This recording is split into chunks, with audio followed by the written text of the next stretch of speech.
In this video tutorial, I'm going to share to you on how you can fix the Ddraw.dll missing on your Windows 11. So let's get started. The first thing we need to do is to check our system type. So go to the Windows search bar and type system info. Click on it under the best match. Take note of your system type and then open a browser.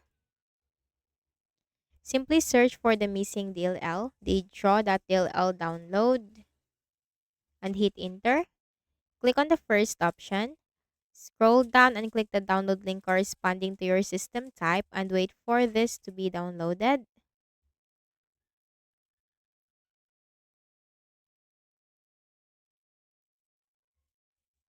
Now once done, click on the folder icon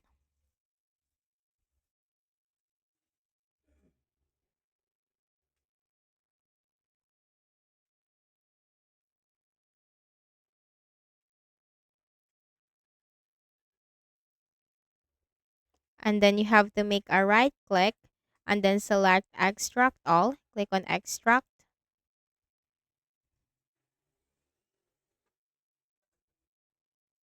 Copy the DLL file, right click and then select copy.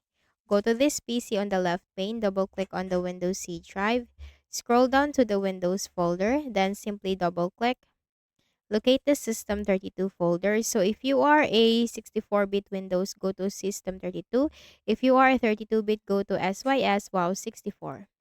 Right-click and then select Paste. Click on Replace the file in the destination.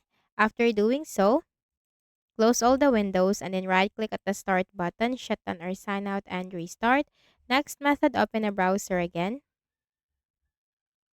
Search for Visual C++ Redistributable and hit Enter. Click on the first option. Scroll down and you have to click the download link corresponding to your system type and simply install the Visual C++ on your Windows 11. So that's it, and I hope this video helped you. Kindly please do not forget to hit the like button and subscribe to this YouTube channel. Thank you for watching the video.